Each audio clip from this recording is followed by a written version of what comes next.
Right.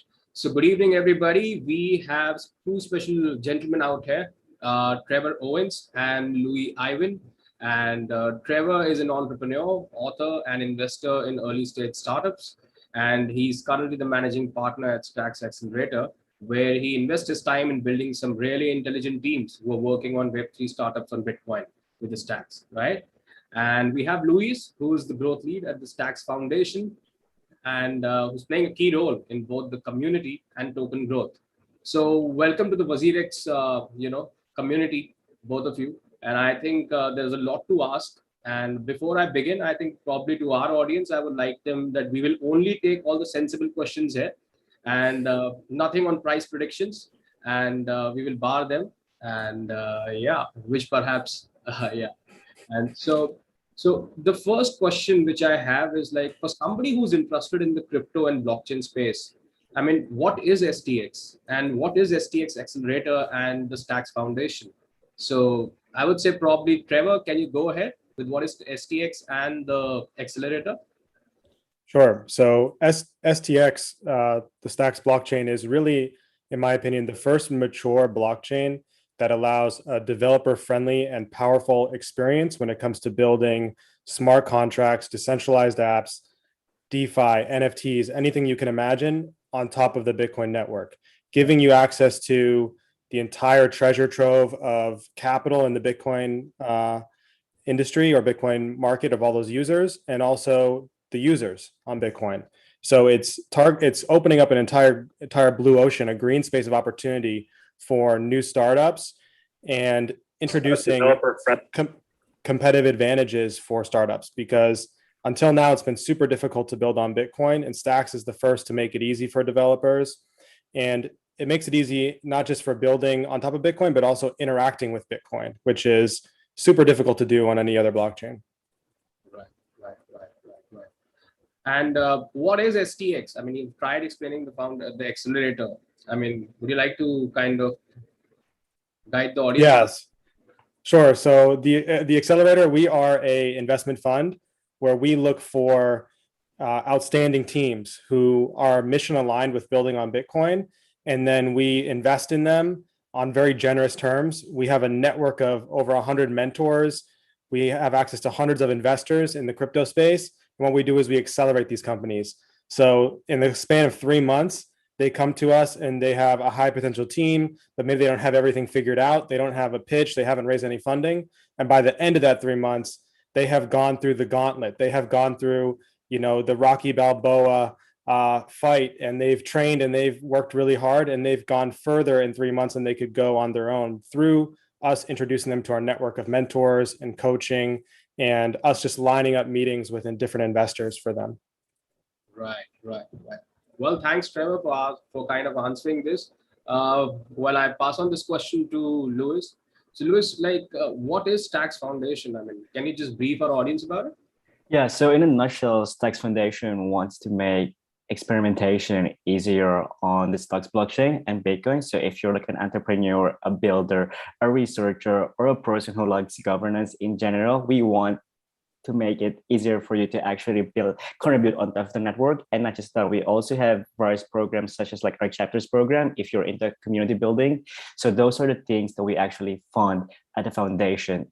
And in a simple analogy, you can think of it as a launch pad. So for example, before you enter the accelerator, you want to test this like small idea, right? So the Stacks Foundation write as small as like 5,000 grand to like a developer before they actually, try to prove the product that they have. And then if they feel like, oh, we're like ready for the next steps now, then now they can join the accelerator. So yeah, I think. So I'm just curious about like asking both of you, kind of why are folks building things on, the Stack space? I mean, why would they build something on Stack space? So who wants to go first? I think probably Trevor, maybe. Yeah, Louis, you can go first. Oh, me. Sure. Okay, go Louis. No, I was gonna say go for it, Trevor. Trevor has a better answer for me on this one.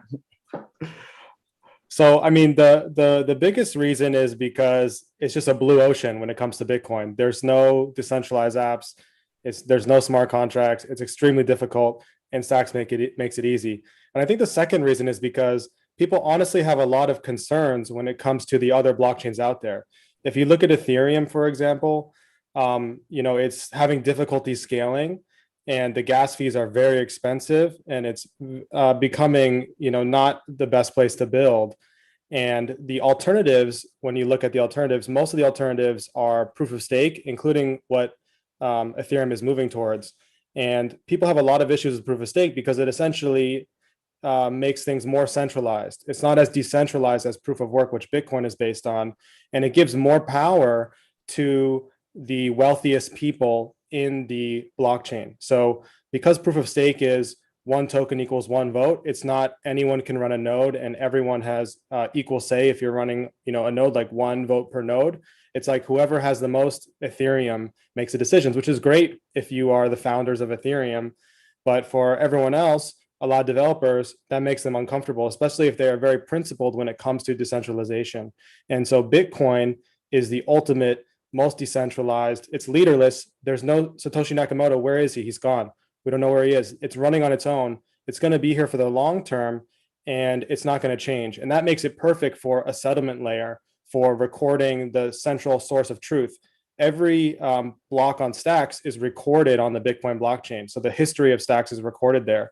So it makes it much more difficult for people to change the history on the Stacks blockchain, whereas it's very easy for someone in a proof of stake system to change the history if they have the power to do so. If they're a major token holder, if they're the founders, they can very easily pull off a hard fork, which I think a lot of developers are not okay with. And so I think it comes down to that there's really no good solution before Stacks came along, in my opinion, that can combine all the aspects that you need when it comes to decentralization, security, as well as scalability and energy efficiency. And Stacks has been able to, by leveraging Bitcoin and creating a system that doesn't introduce any extra energy expenditure, tap into the security of Bitcoin while also making a scalable system. And so it won't be as scalable as something like Solana, where, with Solana, you have to have a very advanced computer. Like you need to have a 32 core computer,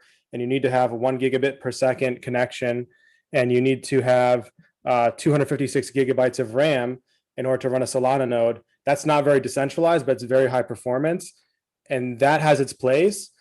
But I feel like Stacks has picked better trade-offs to find a sweet spot. Let me try to fix my camera here. Sorry.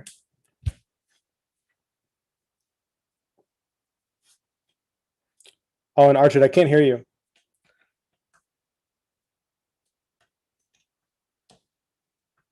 Oh, Trevor is fixing his camera. Okay, it's better. Perfect. I think, yeah. Can we hear each other now? Yeah. Perfect, mate. Yeah. So I can understand what you just told about it. So my next question to is Lou is kind of like, and to both of you actually, like, what do you think? Because there's a lot of amount of risk being involved in building these crypto businesses. And there's a lot of things which people hold them, which hold them back. How do you think that kind of Stacks Accelerator is kind of solving it for them? Yeah, so we spent a lot of time upfront figuring out, like, how do we de-risk these companies for investors?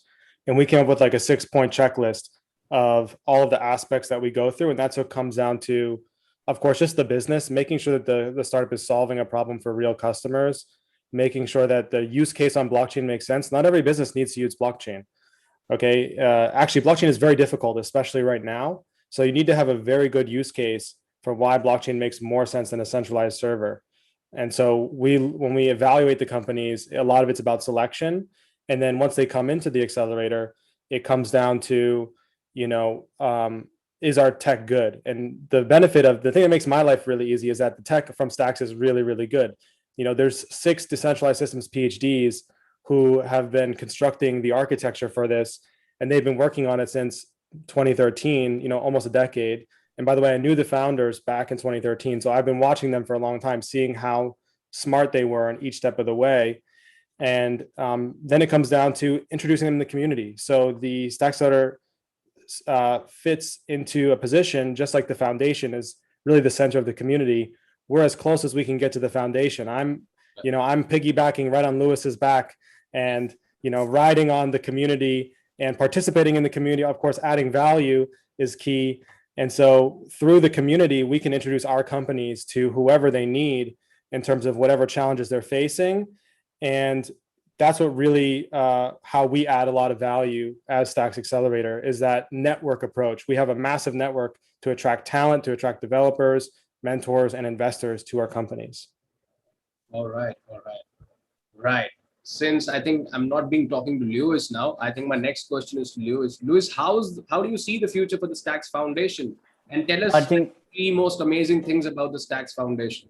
Yeah, so for the Stacks Foundation, I'm just gonna take it a little bit higher. So in terms of like ecosystem growth, I'm gonna throw you some numbers, mate. So for example, for like the past few months, we have now 365,110 stacks holders. So that's like the overall ecosystem growth. And then if you look at the number of smart contracts being built, it's like 595, close almost to 600. And not counting the fact that we just launched the network last January. And for example, Stacks NFT is also on the rise. If you look at some of the NFTs, their overall lifetime trading volume actually close to 500K. And that's just like 3 weeks after it's launching. And right now we're like in the very early stage of the ecosystem. Because as you know, I think it was last Friday and Thursday, was it Thursday, Trevor? Like the Stacks Accelerator did a demo day and 25 companies are going to come out of the ecosystem. And now taking these 25 companies coming out of the ecosystem, plus all of the companies within the ecosystem, right now we're actually, I think, around 45 companies building the Stacks ecosystem. And the overall contributors, developers, founders are almost close to like 300 people. And I think that shows promise in terms of ecosystem growth, especially for like a smart contracting platform, if you compare it to other ecosystems in the arena. So I think there's a lot of potential for Stacks in the coming year. Right. And how do you see the whole era of this tokenization and the Web3 companies? I mean, are you excited about this whole ecosystem of the Web3, kind of technology being kind of taking the forefront? Yeah. And, So I'm a guy who likes token, right? So I think tokens, for me, I'm the guy who's like, okay, we should tokenize everything, because I think it just changed the perspective on how an organization works. You can look at your macro and microeconomics. Okay, how do we actually interact now with our users? Your users are not users anymore. They actually have skin in the game, and everybody could just like contribute on bringing value to the entire organization in general. So for tokens, you can always think of tokens as something that's like equivalent to protocols, network scheme, and just like network connectivity. That's, I think, protocols plus network schemes plus network connectivity equals tokens. That's like the hyper growth theory for crypto in that sense. So yeah, super excited about it. And I know Trevor could speak a lot more about it because he has like the 25 teams coming out of the accelerator, and I know most of them have their own tokens. So. Right. Yeah. Now there are two fundamental challenges, when you build something on the Bitcoin, right? So there are two fundamental. One is the scalability, and kind of let's begin with scalability. So how big a challenge it is to kind of construct these apps and then kind of building apps and smart contracts. Yeah, so it's definitely, Bitcoin it's at scale, right? So it's expensive for transactions. It's pretty slow on Bitcoin. But the thing is that's exactly what Stacks is meant to solve. By moving all of the complex smart contracts onto another layer, Stacks is able to actually do a lot with very little. And so the cost of building on Bitcoin, like every transaction, is actually based on cost per byte, right? And so with Stacks, they store the minimum amount of data on the Bitcoin blockchain to use it as a settlement layer. And so through something called Stacks app chains, actually you can have millions of smart contracts in a single hash on Bitcoin, which means it makes it extremely scalable. And when it comes to transaction speed, Stacks has something called microblocks. And so when a new block is awarded on the Stacks blockchain, that miner can continue to stream transactions for the next block. And that can offer confirmations, not finality, but confirmations within a few seconds, like less than 5 seconds. And so you're not going to get on Stacks, 100 millisecond times, but we feel like for the majority of use cases, a few seconds for confirmations is actually the sweet spot, because there's always a trade-off between decentralization and speed. And so when it comes to speed, like I would prefer to have 2 seconds, less than 2 seconds is kind of diminishing returns. It doesn't really help anyone less than 2 seconds, unless you're just purely a high-speed trading app. But I would much rather prefer decentralization beyond having less than 2-second confirmation times. So I feel like Stacks has been very thoughtful, picking the right sweet spot, because blockchains are all about trade-offs, right? You can never get something for nothing, but Stacks has found a way to get something for nothing almost by using Bitcoin as a settlement layer to add that security, because the complex computations that actually power proof of work on Bitcoin, what Stacks does is they just recycle the Bitcoin. They recycle the Bitcoin earned from proof of work. So it's kind of like a store of value of that proof of work. They recycle that into their consensus mechanism, offering additional security with much, much higher performance. And so that's what blew my mind when I first started learning about Stacks 2.0, is that, you know, in general, you can't get something for nothing, but they found one big way to get something for nothing. Yeah. So on that note, I think probably I would like to ask you about the challenges which you like kind of faced when you were building this whole thing. So, I mean, kind of, were there more challenges while you were building both the Stacks Foundation and the accelerator? And my question is to Louis and you both, actually. Louis, go for it. So what do you mean challenges? Challenges in building the blockchain, or just like challenges when it comes to the organization in general? But I guess both, because together kind of it's amazing. Yeah, I think for me, if I look at it from that kind of perspective, I feel like one of the challenges at Stacks before is, you know, for example, we just launched the network in January, right? And then you see all these platforms already maturing. For us, I think there was always been a trade-off. Okay, we're gonna do heavy R&D. We're gonna do like a heavy regulated token sale. And all of those things that we do kind of like set us back like 2 steps, you know? But is it a good trade-off that we did? For example, I think we're like the first token to be regulated by the SEC, you know? So I think that's like a high achievement, but that token sale also took us like, I think it was in 2018, 2019, you know? And then after that, we did like the heavy R&D on the platform, and all these, for example, right now you can see Solana is like very mature as an ecosystem. They're processing almost like collectively more than 1 billion transactions, right? And if you compare it to Stacks, we're just relatively small. So I think those are like the challenges, because like in crypto, if you feel like, oh, it's been 4 months, it's already been a year, because it's just like everything is just, I think, ×4 fast forward, you know? And then, yeah, but I think it's also a nice thing because we learn from others protocols mistake, right? So yeah, it's kind of like a blessing, and also like, yeah. So I think that's like one of the fundamental challenges. We're quite, setback from like the rest, right? You see now you can see all these platforms maturing, and we're just beginning. So yeah. Right. So on that note, I'll just take a question from the comments here, and I think we've got one comment, and I think since Trevor has already answered that, I mean, just see if you want to answer him back. So this is by Eclipse Pownam. He says, what's the usage of STX and what kind of masses they're looking for investors? What's the usage, and what was the second question? And it says, let me just go back to the comment, and it says that kind of what kind of masses they're looking for investors. So, I mean, you can choose to answer the first part of the question, Trevor. Yeah, so I mean, you can go on to the Stacks Explorer and look at the usage yourself, and there's several tools that track the usage. And I don't know the exact number right now, but I can tell you that like it's going up and kind of at an exponential rate.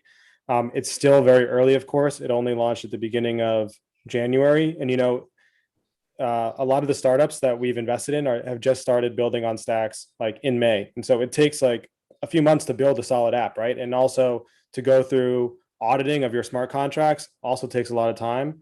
So we're on the cusp of like right now is so early, and the upside is so huge in terms of all of these startups are going to be launching on Stacks this fall. But you can go and you can see the activity on the Stacks Explorer yourself and see over time it going up and up. And when it comes to the investors, I mean, we just had our demo day. We had 2 days. We had, you know, on the first day, and this is simultaneous users, so it was actually much more than this. But at peak, we were like 340 investors, media, influencers watching our demo day on the first day, and I think it was 320 on the second day. And we emailed like everybody in the industry about Stacks demo day, and we had some big name people, you know, open our emails. I'm not sure if they actually were at the demo day, but we had Michael Saylor read our email. We had Jack Dorsey read our email 3 times. There's a lot of people who are interested in what's going on, and the potential to build smart contracts on Bitcoin is like the holy grail that people have been trying to figure out for years. And it's here today, and it's on Stacks. Yeah. So the bigger question now, I think for a layman, I'm going to ask you that why Bitcoin? You built something huge, but why Bitcoin? I think the answer that is a why not. It should be on Bitcoin. I think that's like a no-brainer. You have like the king of all blockchain is Bitcoin. It's like the most secure network there is. Why are we not building on it? I think that's like the answer to it. Why not? Yeah, because the thing is that the situation that created Bitcoin will be very unlikely to ever happen again in history. The fact that some anonymous person came around, Satoshi Nakamoto, we don't know who he is. He gave us this gift and then disappeared off the face of the earth and left this leaderless community going forward. And we can be sure that there's no person who's going to mess this thing up, that it's really up to the commons to take care of this and usher this forward, is magical, is truly decentralized, and the idea that can be replicated, again, it can't. Like, no other blockchain has been able to replicate that starting condition that Bitcoin had, that makes it so unique and decentralized. And so if you want to build for 100 years, if you want to build your legacy, the place you want to build on is Bitcoin, because Bitcoin has that level of stability and longevity it's gone through a decade of battle testing. It's still here. If any blockchain is going to be around in 100 years, it's going to be Bitcoin. Well, I guess our audience now know it, because you've just summed it up so in an amazing manner, kind of down the line. You've just gone so futuristic that you've just covered another 100 years. So thanks, Trevor, for doing that. Yeah.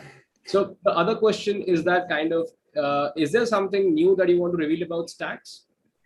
If the audience wants to know it, is there a new which you want to reveal about it? I think for the audience, if you're not familiar with Stacks, we have this thing called stacking, and stacking in general right now, we're almost close to 600 million in TVL. So where you lock your Stacks token, you can actually get Bitcoin yields. Now, if you compare it to other Bitcoin yielding product out there in the market, for example, you have Celsius, Nexo, you even have BlockFi. Let's throw in Gemini, Coinbase Earn, and Binance. The best Bitcoin yielding product is Stacks. So Stacks give you up to 30% APY, or should we better call it average Satoshi yield per year? So I think that's very interesting. I can drop the link for it in the comments below, but I think you guys should check the stacking product of Stacks, lock your tokens, and get some Bitcoins. And I think that's like super exciting. Aside from the 2.1 upgrade that's happening, that's like one of the major upgrades that's going to happen in the Stacks ecosystem.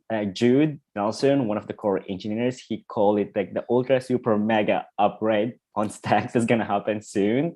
And there's a lot to unwrap there. I just need to go on Telegram and look at, okay, what's going to be on 2.1. But I don't know if Trevor could pitch in more for it. But yeah, there's a lot of things happening.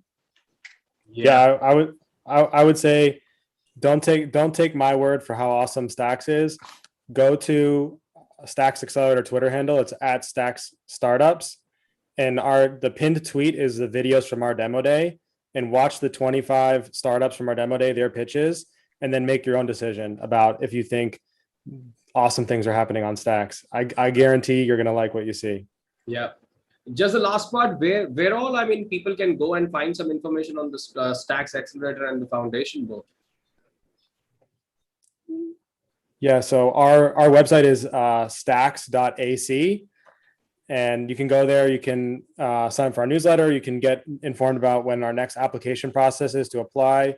You can view the list of our teams. And then our Twitter handle is at Stacks Startups. And so there we have our demo day video. You can also find me at TO on Twitter. And come to the Stacks Foundation Discord. Come to the Stacks Discord, stacks.chat, because there's a lot going on in there. It's an amazingly friendly community.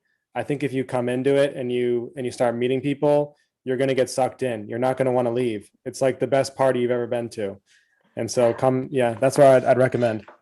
Yeah, I agree with Trevor. And then for the Stacks Foundation, I want to plug in our main site, which is like stacks.co. So you can see everything about Stacks, all the market pairs, where are we listed, and just like an overview of technology. For the Stacks Foundation, we're stacks.org. And you can always follow us on Twitter, of course, at Stacks. And I want to plug in, if you want to build a community, if you're a developer looking to experiment on the technology in general, please drop to our Discord channel because there's a lot of things going. And yeah, more than happy to take this over Telegram. And yeah, feel free to just shoot us a DM as always. Right. Well, on that note, I think I wish a better luck for your future endeavors, both Trevor and Louis. And I wish all the luck for STX and Stacks Accelerator and Stacks Foundation. It was a great pleasure indeed having you, both of you, and discuss about the STX developments. And we look forward towards our conversations in the future. Thank you so much, Thanks, Archie. Archie. Right. Thanks, Trevor. Thanks, Louis. Bye-bye.